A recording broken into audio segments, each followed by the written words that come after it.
Show me the way. Oh,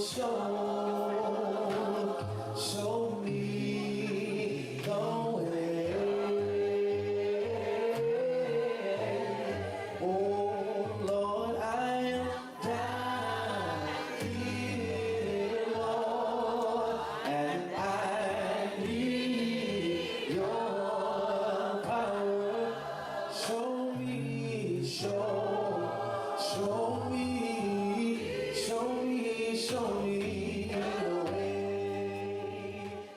Oh, Good morning, good morning, good morning. Welcome once again to our Wednesday Bible study. We're on the ninth installment of our examination of the 11th chapter of the book of Hebrews, which I entitled The Giants of Faith. We're picking up today at Hebrews chapter 11, verse number 32, where the writer says, "And what shall I more say? For the time would fail me to tell of Gideon and of Barak and of Samson and of Jephthah, of David also and Samuel and of the prophets." Now, last week we saw the story of Gideon, Barak, and Samson. Today, let's acquaint ourselves with Jephthah. The story of Jephthah. Jephthah was the son of Gilead by a concubine, and he was the ninth judge of Israel. Now, he was distinguished chiefly for his victories over the Ammonites and the Ephraimites. Now, like Samson, he was far from being perfect. The extremely rash vow which he made unto the Lord prior to his battle with the Ammonites indicates a spirit of daring recklessness, which is far from being commendable. But even in this, he showed his faith in God and his reliance on the strong arm of Jehovah for the victory. Some of you may be familiar with the story of Jephthah, but if you're not, let's look at it. Judges chapter 11, beginning at verse 1. We're going to go through verse 12 this time. "Now Jephthah the Gileadite was a mighty man of valor, and he was the son of an harlot. And Gilead begat Jephthah, and Gilead's wife bare him sons, and his wife's sons grew up, and they thrust out Jephthah, and said unto him, Thou shalt not inherit in our father's house, for thou art the son of a strange woman. Then Jephthah fled from his brethren, and dwelt in the land of Tob. And there were gathered vain men to Jephthah, and went out with him. And it came to pass, in process of time, that the children of Ammon made war against Israel. And it was so that when the children of Ammon made war against Israel, the elders of Gilead went to fetch Jephthah out of the land of Tob. And they said unto Jephthah, Come and be our captain, that we may fight with the children of Ammon. And Jephthah said unto the elders of Gilead, Did not ye hate me and expel me out of my father's house? And why are ye come unto me now when ye are in distress? And the elders of Gilead said unto Jephthah, Therefore we turn again to thee now, that thou mayest go with us, and fight against the children of Ammon, and be our head over all the inhabitants of Gilead. And Jephthah said unto the elders of Gilead, If ye bring me home again to fight against the children of Ammon, and Jehovah deliver them before me, shall I be your head? And the elders of Gilead said unto Jephthah, Jehovah be witness between us, if we do not so according to thy words. Then Jephthah went with the elders of Gilead, and the people made him head and captain over them. And Jephthah uttered all his words before Jehovah in Mizpah. And Jephthah sent messengers unto the king of the children of Ammon, saying, What hast thou to do with me, that thou art come against me to fight in my land? All right. The Ammonites are about to invade Israel, and the elders gathered a force, but they had no leader. They went and got Jephthah after he had been kicked out by his half siblings, and they asked him to come back and lead them against the Ammonites. Now, in verses 13 through 28, after Jephthah sent word to the king of the Ammonites and said, "Why are we fighting?" It seems that the Ammonites wanted to take some land that Israel now occupied, which they claimed had at one time belonged to them. Jephthah rightly reminded them that Israel did not take the land from them. The land in dispute was taken from the defeat of the Amorites, who had taken the land from the Ammonites. Additionally, he told them Jehovah had promised us this land. And if your God had promised it to you, then you would be occupying it. So they didn't like that. So with the peace talks being unsuccessful, they now go to war. We pick up in verse 29 of Judges chapter 11. Then the Spirit of Jehovah came upon Jephthah, and he passed over Gilead and Manasseh, and passed over Mizpah of Gilead. And from Mizpah of Gilead he passed over unto the children of Ammon. And Jephthah vowed a vow unto Jehovah, and said, If thou shalt without fail deliver the children of Ammon into my hands, then it shall be that whosoever cometh forth of the doors of my house to meet me, when I return in peace from the children of Ammon, shall surely be Jehovah's, and I will offer it up for a burnt offering. So Jephthah passed over unto the children of Ammon to fight against them, and Jehovah delivered them into his hands.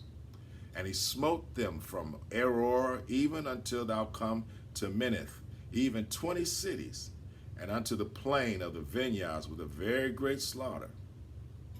Thus the children of Ammon were subdued before the children of Israel. All right, now, Israel won the battle, but there's a vow.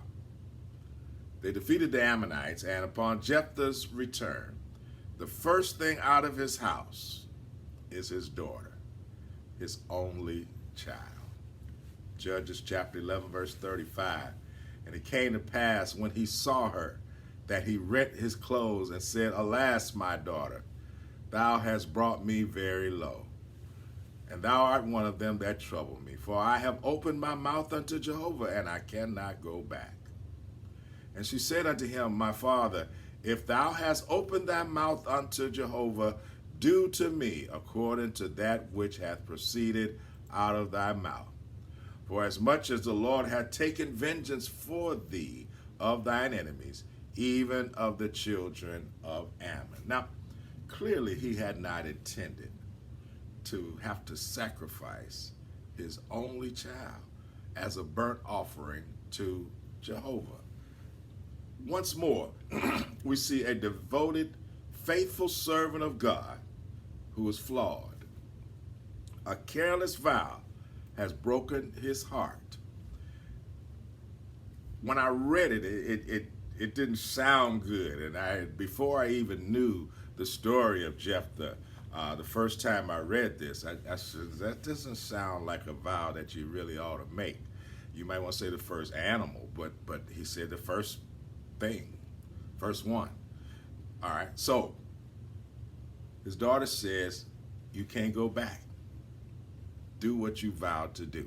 And then I like that as part of the faith story as well, because the daughter could have gone a different direction. She could have pled for her life. She could have said, Daddy, don't you love me? Can't we figure something else out? But she said, if you vowed to Jehovah and he's already given you a victory, you have to follow through. So he allows his daughter 2 months to go with her friends throughout the land to bewail the fact that she would never marry before she is to die. That your text says that she would celebrate her virginity. Upon her return, he did according to his vow. Verse 39 of Judges chapter 11. How strong was his faith? Let's look at this. He was cast out by his brethren. He returns at the request of the elders of Israel to lead the fight.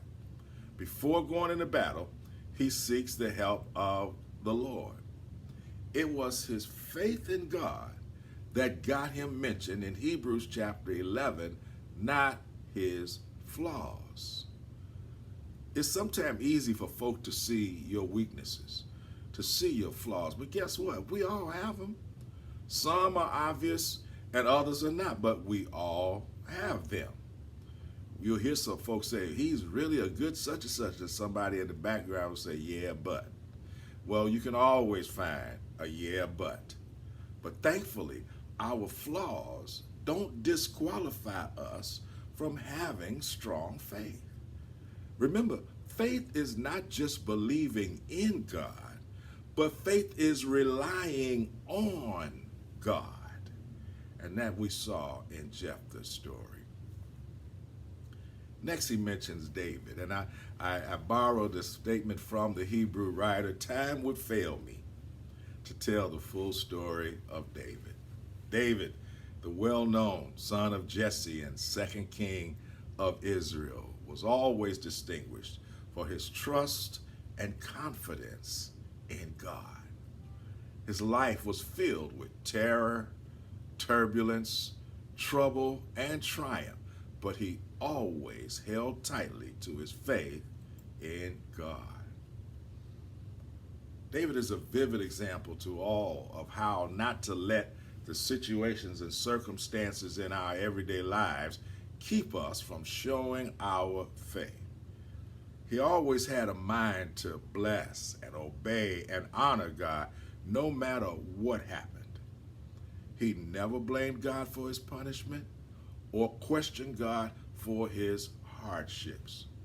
And when his sin was put before him, he was quick to repent. I love the story of David. Many of you at Maypole will remember how we did an in-depth study a couple of years ago of the life of David, and we saw episode after episode of David triumph, and then David fail, and David succeed, and David fall, and David stand, and David run, and we saw he was anointed a king, but he had to run for his life from his current king.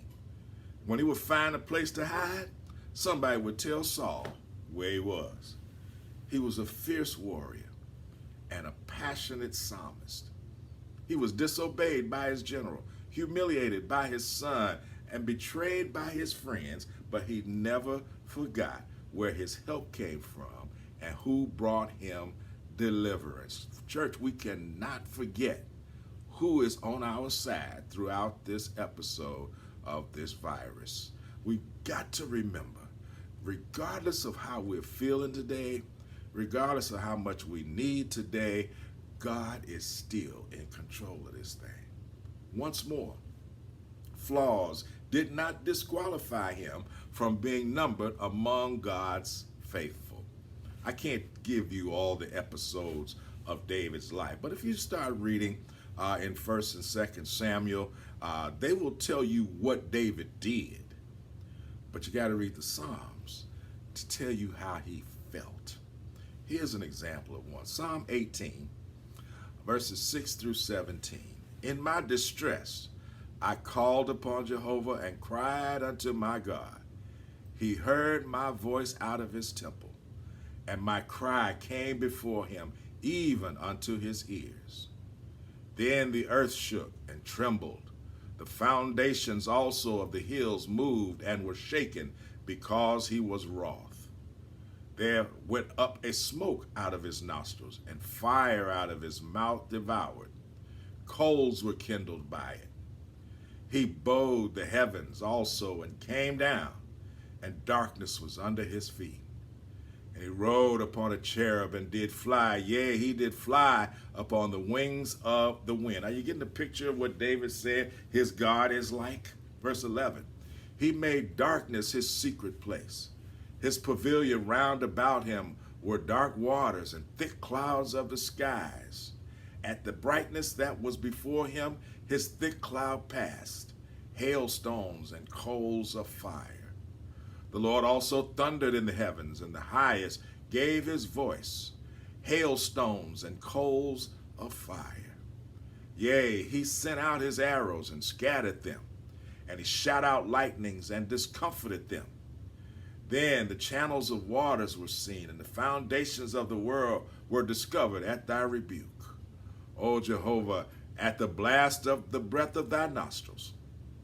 He sent from above, he took me and drew me out of many waters. He delivered me from my strong enemy and from them which hated me, for they were too strong for me. Here's David, how awesome he thinks about Jehovah, his God, how sure he is that his cry would be answered. It's easy to say why Paul included him, because this is a man after God's own heart. Read the story of David. I'm sure you'll find it tremendously enjoyable. All right, next Paul mentions Samuel. Samuel was the 15th and the last judge of Israel. And even from his childhood, he was distinguished for his reverence. Many of you remember the story of God calling him while he was asleep. And he would go tell Eli, I thought you called me. He said, no, that wasn't me.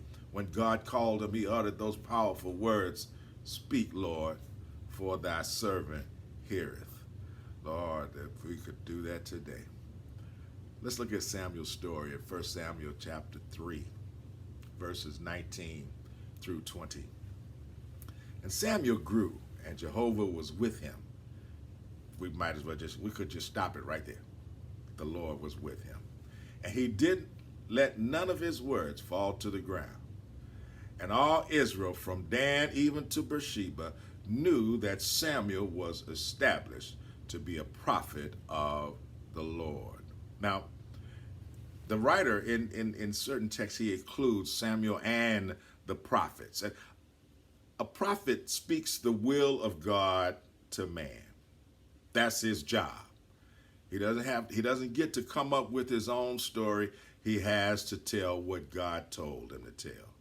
Sometimes that includes telling of future events, but it always directed God's wayward children back to him. Sometimes the prophets would announce punishment, but the punishment was designed to bring them back to God. So we can't go through all of the prophets, but all of them spoke as they were directed by God. They were eyewitnesses to the power of God. They were vehicles for God's messages and testified of the promises of God. Through faith, marvelous things were accomplished, and through faith, we can too do some things we never thought we could. Through faith, we could keep our heads up and look to the hills from whence cometh our help, because we know that our help comes from the Lord. Verses 33 and 34 of Hebrews chapter 11, who through faith subdued kingdoms, wrought righteousness, obtained promises, stopped the mouths of lions, quenched the violence of fire, escaped the edge of the sword, out of weakness were made strong, waxed valiant in fight, turned to flight the armies of the aliens. Now, as I read these verses, I can sense the excitement building in the mind of our writer. The rhythmic tempo points to him building in the intense desire to make his points clear. Look at how he says it. He says in verse 33, who through faith subdued kingdoms, wrought righteousness, obtained promises, stopped the mouths of lions, quenched the violence of fire, escaped the edge of the sword, out of weakness were made strong, waxed valiant in fight, turned to flight the armies of the aliens. Additionally, I can't help but marvel at the way the Old Testament heroes are connected with the New Testament challenges. All these things would be common knowledge to the Hebrews to whom Paul is writing. They had been hearing these stories since childhood, and they gloried in the victories and deliverances spoken of in the temple at every public gathering. His readers knew what happened, but they did not connect how it happened to something they too could rely on, and that is faith. Paul is telling a story about faith, and I'm glad that he was able to use familiar characters to his readers and let them know we know what they did. Now we know how they did it, by faith. I'm here to tell you this morning, church, that regardless of what we're facing throughout this episode in humankind, we need to hang on to our faith. We need to rely on God and know that God is still in charge. I pray that you will be careful, that you will be prayerful. Until next week, when we conclude our study on this series on the Hebrews chapter 11. God bless you. Lord, I am down.